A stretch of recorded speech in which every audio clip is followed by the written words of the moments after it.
Alrighty guys, kind of started tinkering with this loader last night. I managed to not get a shitting thing done yesterday because I spent all day waiting on a phone call hoping that the tin for that gravity box was going to be done, and once again it wasn't. Started running out of time on it, so hopefully something changes on that really quick. But since I didn't get anything done yesterday, last night I brought this thing down and started tearing it apart. Kind of seeing what's wrong with it and coming up with a game plan. It's probably not might have to see what weather's like and how much time I got, but it might not end up actually getting hung on the tractor until after I'm done planting. But starting to get it ready to go on the tractor anyway. Called the guy we bought this from had it on a John Deere. I remember if it was had it on a 630 John Deere. So the mounting brackets are not right to put it on the 1600. And we got, when we first bought this thing, Dad got on the internet and found books for it. We got a parts book and a operator's manual for it. And there's a part number in there for the kit to hang this thing on a 4-digit Oliver. So just for shits and giggles, I called Mayball this morning. They couldn't come up with anything. So when we were looking for the axles for the planter, Dad found an old Oliver dealer out in Sheldon, Iowa. And I can't remember how the heck he ended up finding them, but they're actually a New Holland dealer now, but somehow they still, I don't know how the whole thing works, but they're still good at finding stuff for this older AGCO stuff, or stuff that falls under the AGCO umbrella. And they found those planter axles for us in new old stock in AGCO's parts or new old stock. AGCO actually has a new old stock parts warehouse where they actually buy new old stock from the dealers, give them credit towards new parts, and then take all the NOS stuff and consolidate it into two main warehouses. They got one down south somewhere and one out east, or one out west somewhere. And they catalog it and shelve it, and that's the thing I really, really like about AGCO is the NOS stuff. They don't scrap it. They put it in a warehouse and save it. So we called this place called O'Brien County Implement out in Sheldon, Iowa. And I gave him the part number for it, and he's like, well, I'm going to have to do some checking on it. I'll get back to you Monday. So who knows, we may find a brand new NOS mounting kit to put this on the tractor, but if not, there's good enough pictures in there we should be able to copy it. The only downside is we're going to have to narrow up widen out the tread width on the tractor, because this loader was built back in the days when 38-inch rows were still standard. So the frame and everything is built for a 38-inch tread width, or for the 38-inch straddle width on a row crop tractor. So unfortunately, this is going to spell the end of row crop work for the 1600, but really the only row crop stuff I ever, aside from I top dressed with it, but really the only other thing was cultivating, and the 1800 can do both of those. So, and it's a diesel, so it's better on fuel, so it's not really that big of a deal. I can still disc and work ground with it if need be. But so that's going to have to happen when I go to hang the loader on it. And then when I started tearing this thing apart, it's this pretty straight old loader. There's not really any brakes on it, any welds on it. The only brake on it is apparently at some point they did something bad with this bucket, and they bent this and they ripped this cylinder mount completely off because it's welded back on, and they got stitch welds in here. And they must have busted the end off of this cylinder rod, so the clevis is welded back on. So we're going to get, there's one of these loaders on a Moline down at Heine's.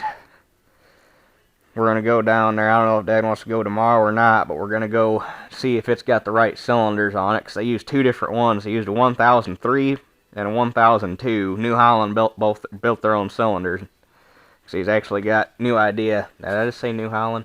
I think I just said New Holland. New Idea built their own cylinders, and they actually got New Idea tags on them, which is kind of cool. But this has got the 1003 cylinders on it. Hopefully that loader down there got the same one, so we just got to pull the cylinder off, rebuild it, and stick it on here. And then apparently, and I don't know if it was related or not, but possibly when that happened, they somehow must have torqued the frame really, really hard, and this bow, I don't know if you can see it, is but it shouldn't be too hard. I'm probably just going to pull it off, clamp it here and here on the table, and then I may even see, so I don't have to heat it, I may just try to hook it right here with the forklift. Yeah, I doubt that table's heavy enough to do anything. It's a problem though. But either hook it with a forklift and try to pick up on it and spring it back, or heat it in here, and we got a big 24-inch crescent wrench and get on it right here and twist it back out straight. And then this is originally how they mounted the loader valve, which is right there on the bench. And because it was on a John Deere and hand clutch and stupid shit, they had it over here, and it mounts on these two bolt holes. And the way it's made, it's unidirectional. It can go on either side, so on a 1600 you'd have to go over here, and you just flip these plates over, and there's a different sets of mounting holes, and you just move the valve back and forth. Well, that's a pain in the ass.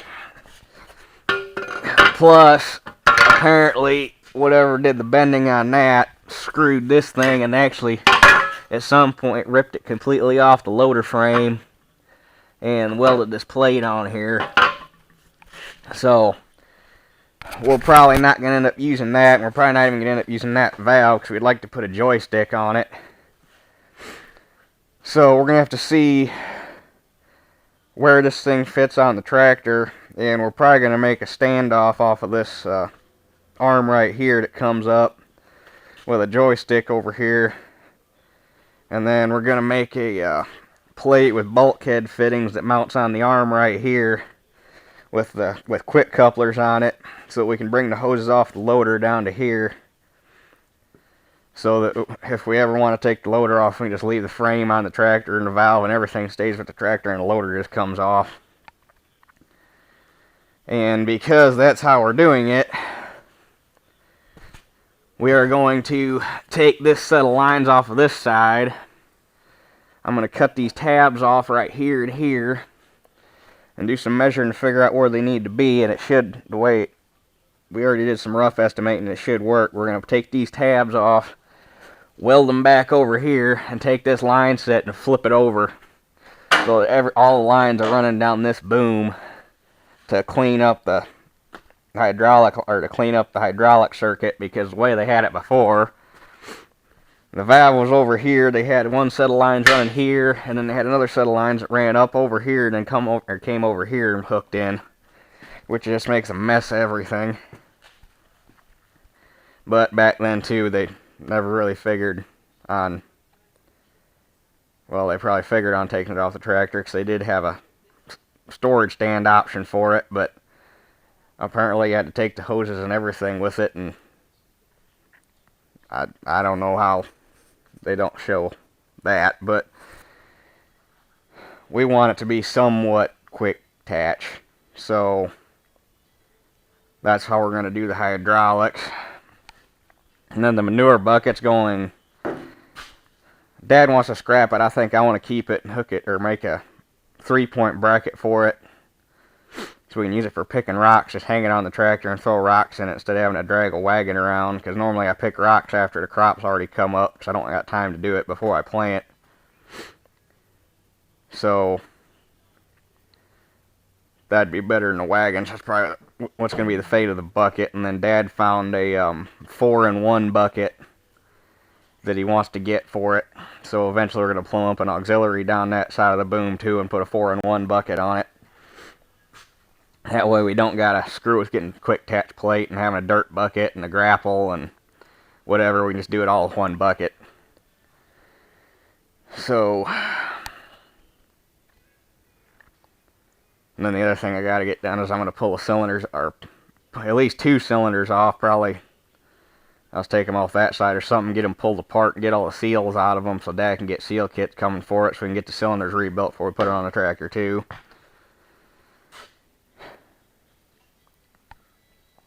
So, that's basically where that stands at the moment.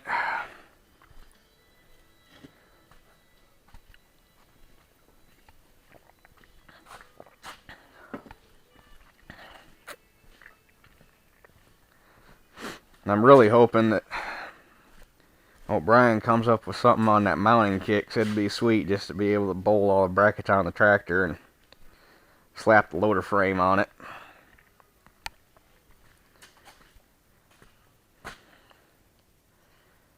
But I guess go ahead and get this arch off here and we'll tackle that job first.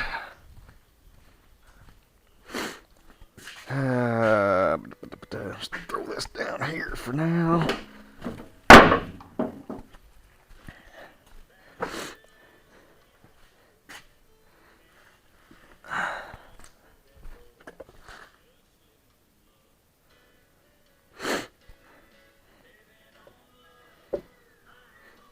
It was a little bit of an interesting experience pulling this thing apart yesterday because since the loader was just sitting on the floor, every time I cracked the line loose, the cylinders relaxed and oil went spraying everywhere.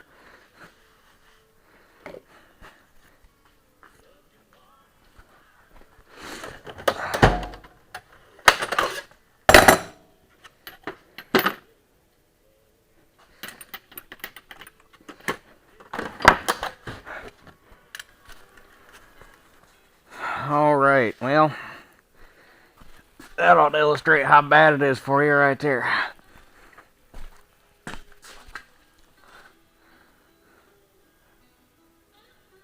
So, we'll see if we can't make something happen here.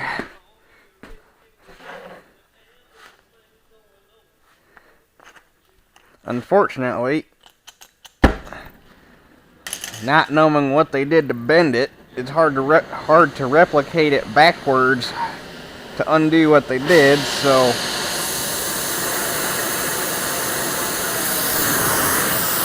we're just gonna have to fudge factor it.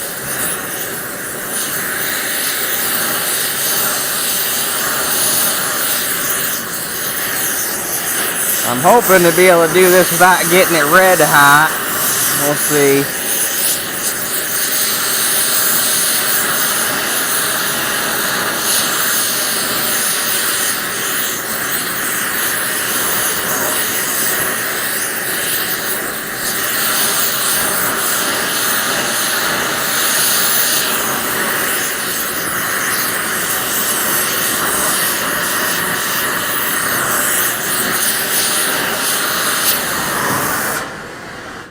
A little bit of a nice orange glow there ought to do it. I hope.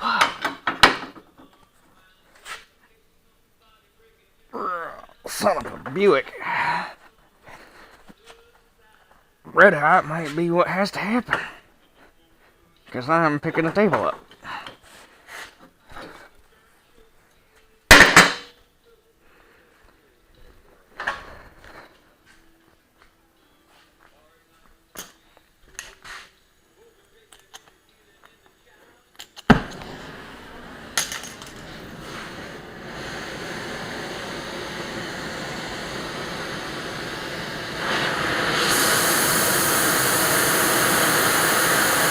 It'd be nice to be able to do it in a press so you don't even got to get it hot, but we don't got a press big enough to fit this thing in it.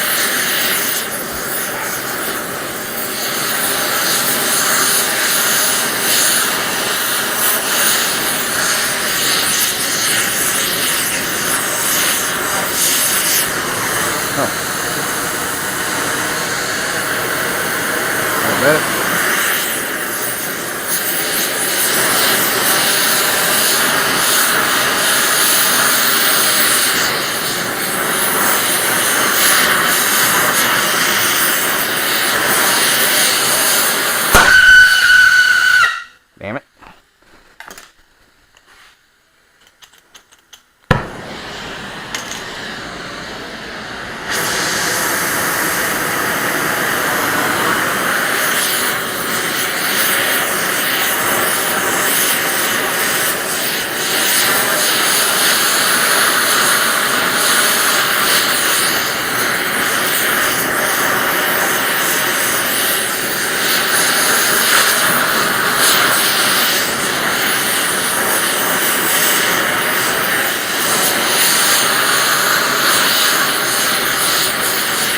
trying to spread out or get the hot spot wide so that the twist happens over a little bit of area and I don't weaken one small spot.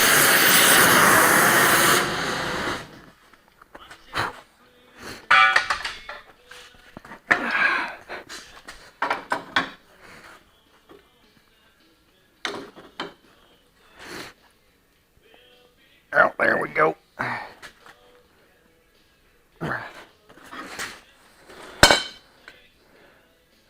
It's awful damn close.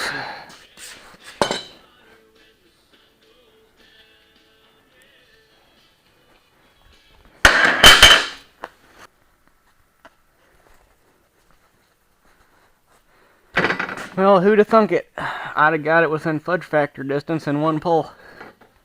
I even impressed myself on that one. And also, I wanted to check and make sure it hadn't done one of these deals too, either from me heating on it or from whenever they screwed it up. So I measured across here and it's within about an 1/8 inch, so it's not even, well, actually, it's right dead nuts even, so it's not even sprung open or closed. It's perfect, so it's a good deal. Alright, that's done. Alright, last thing I gotta do with this is I was looking at it and I found a crack, right? And I don't know if you can, yeah, you can kind of see it right there.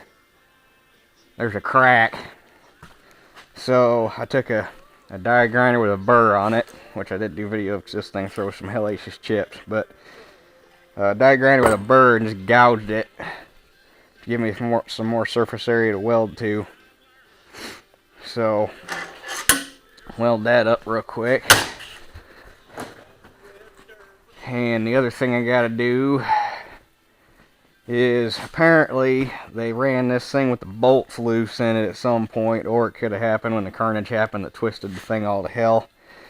Holes on this side aren't bad, but the holes on this side are all chewed out, so I gotta weld those back up and probably take a die grinder and clean them up a little bit, get them back somewhat on size. It'd be nice to be able to weld them up and then bore them, but there's no way to get a hold of it in that vise, and could do it in the radial drill, but when Dad put that rotophase in, he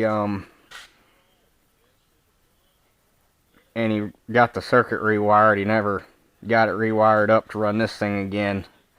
So, but he's got to get that done at some point, because he's got a job coming up he's going to need this for. So hopefully we'll be able to use radial drill again at some point. So I'm going to go ahead and get that welded up, get those welded up, and go from there. Alright, I got this all welded back up like it should be. Well, not like it should be, but I got the crack fixed anyway. And I got these two holes welded back up and somewhat round, so shouldn't be so sloppy in there anymore either.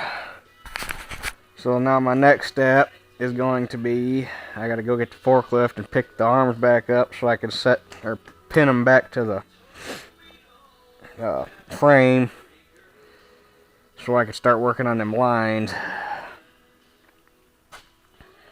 Alrighty, I finished stripping all the cylinders and hoses off of it, and found out we're also going to have to get one of the boom cylinders, because the rod on this one's all screwed up right in here, and that'd wipe the seal out faster than you'd ever think. It's not even something that we could polish out, because it's pretty darn thick, or not thick, pretty darn deep.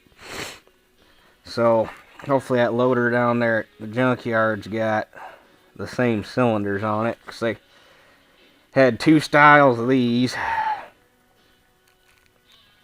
So gotta do that. Get the other bucket cylinder. But next step is going to be peeling these lines off, sticking them over here. So, and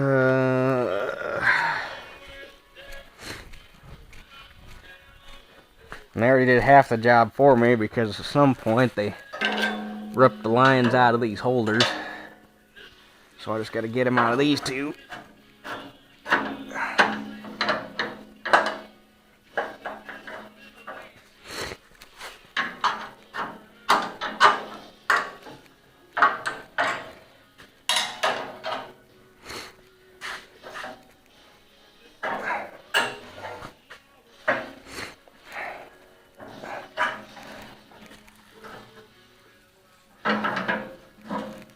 Let go. There we go. I think all the oil's out of there. Yeah.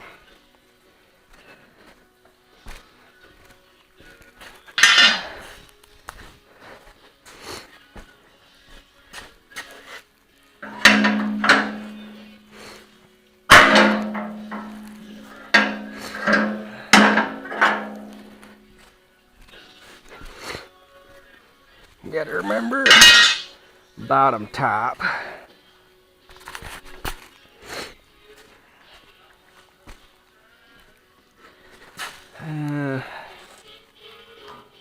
Well, they got that one. Yeah. That's not very nice of them. They punched a... That one must have come off at some point and... You know, they got orange paint. Maybe they had two different guys welding on this thing. That one's just got a hole in it that they plug welded shut, and this one's got the hole in it and stitch welds down either side of it. Those aren't going to have to move. They're fine where they're at.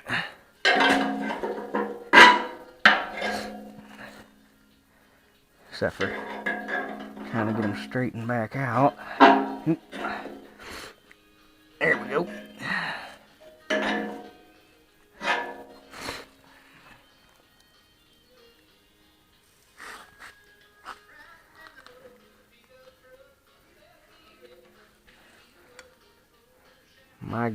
If I had to guess,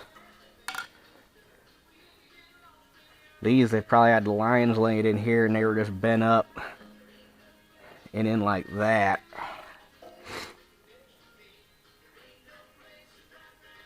So, well, I'll have to figure that out when I get the lines laying back up in there.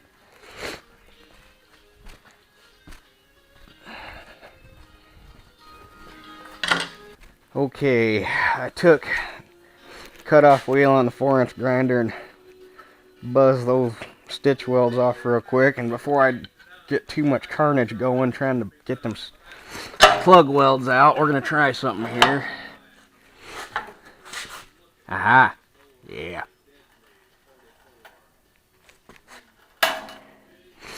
That's how it's done right there, boys.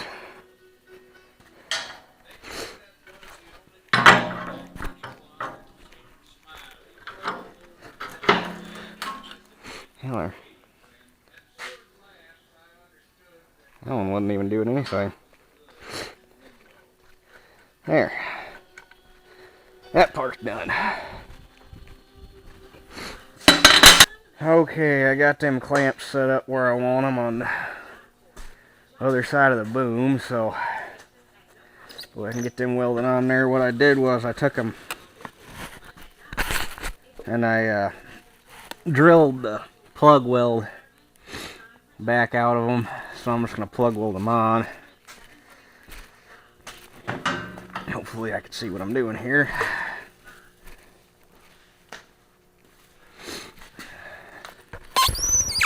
Yeah.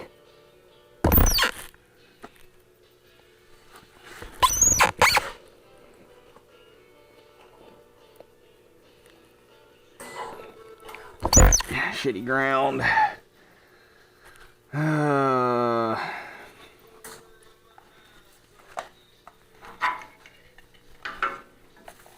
See if I go right to there, maybe.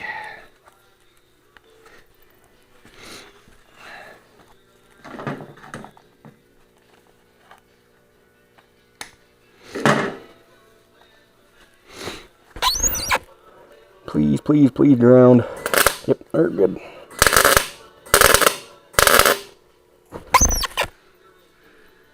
Okay, get the clamp out of the way.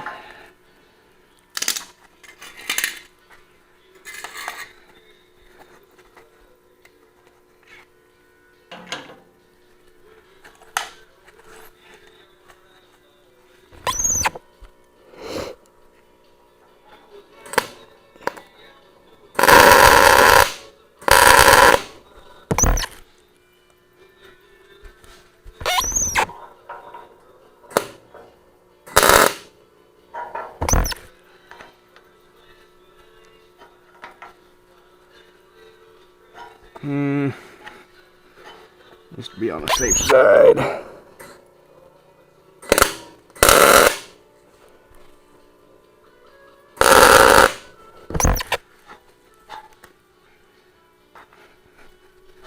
It ain't going nowhere now.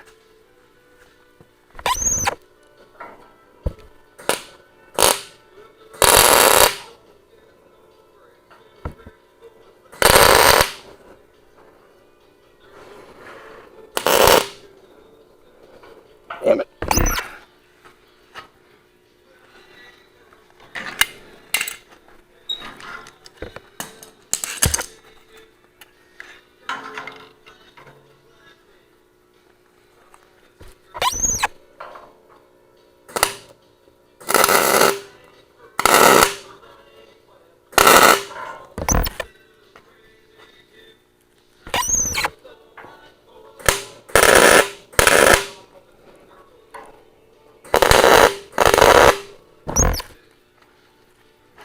There we go.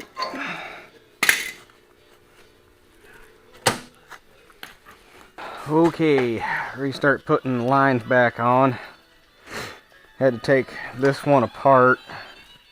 I gotta take both of them apart so I can, because this is gonna have to be on this side to get everything flipped around the way it needs to be. But this one was all bent to hell. This thing had a big bow in it where it slipped out of them clamps, so I beat it back out straight as I could. I didn't want to get too overly rambunctious and collapse the tube. So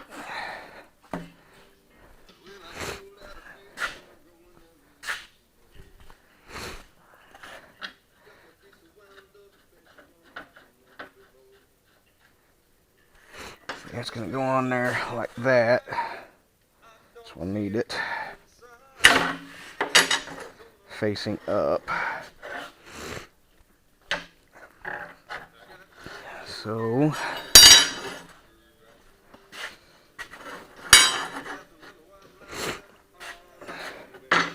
clamp that down.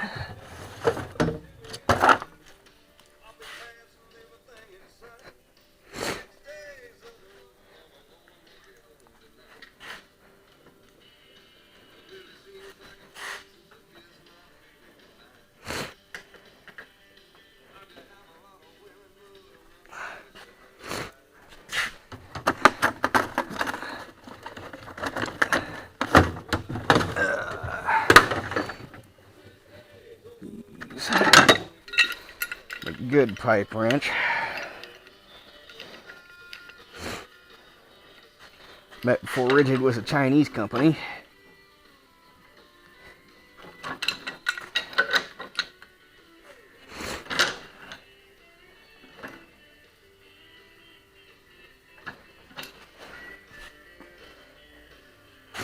I do. And this needs to be, it's gonna go down, it needs to be like that, so it's gotta face forward.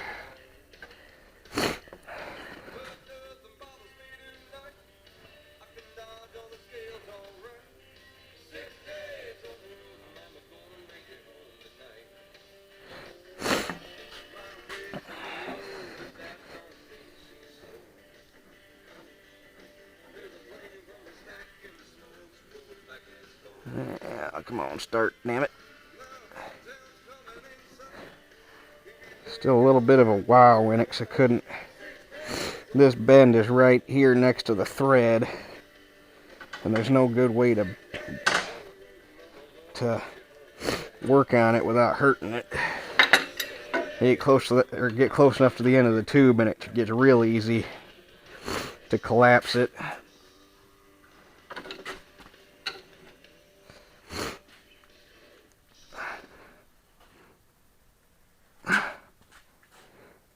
Now, is that thing...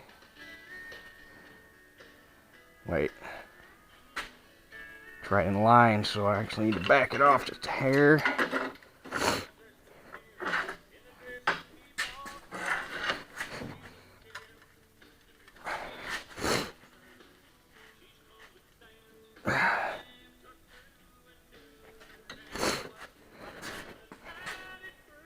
Close enough for what it is.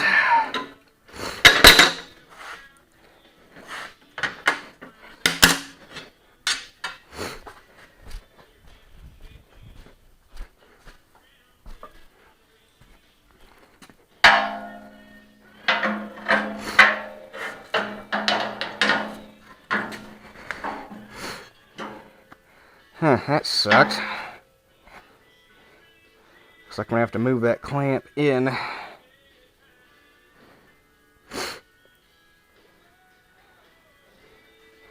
Well, check.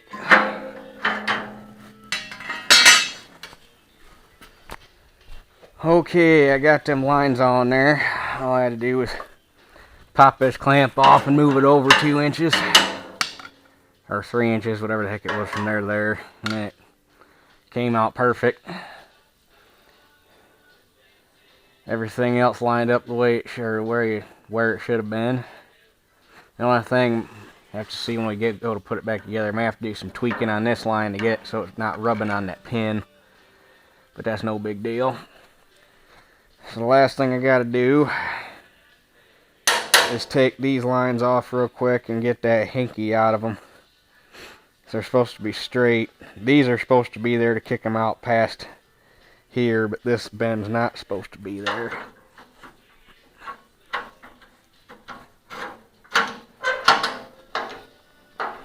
I tried straightening them without having to take them off the loader, but trying to do 2 at one time doesn't really work.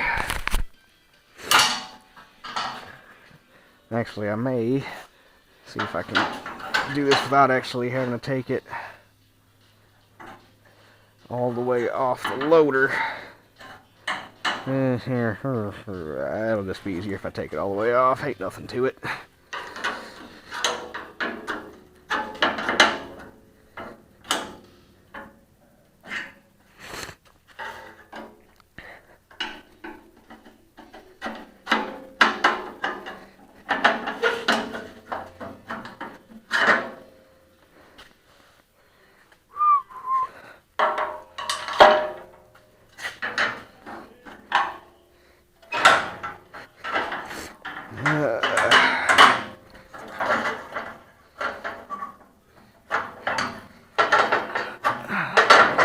Dadgummit it.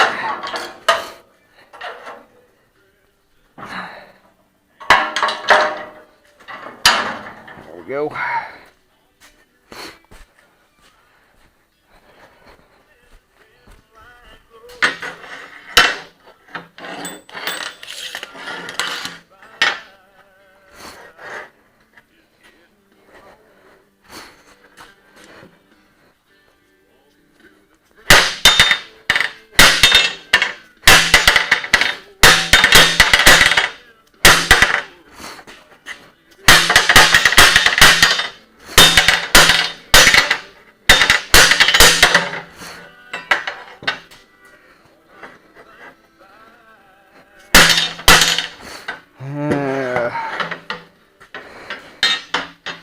Still a little bit.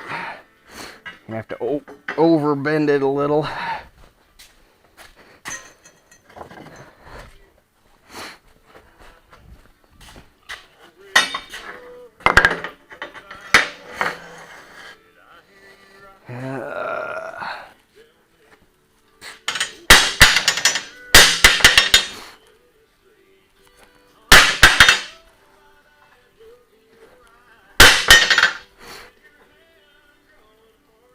Looks Looks like that's got most of it out. It ain't gonna be perfect, but it ain't really gotta be perfect. Short of making new lines, it's probably about all the better it's gonna get.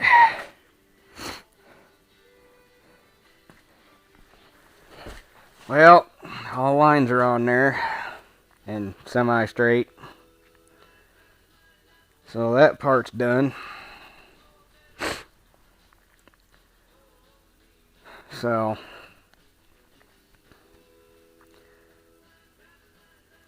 I think the next step's going to be get the cylinders apart and see what they got in for seals.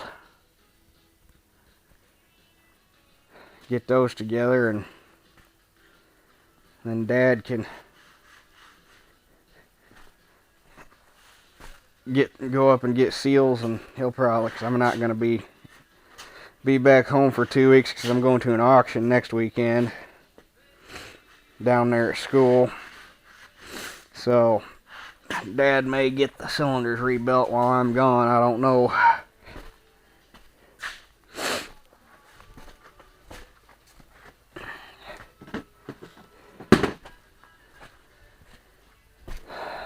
But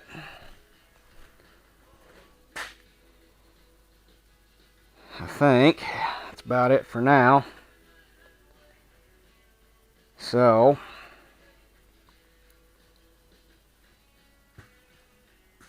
guess that does it for this one. We will catch you guys on the next one.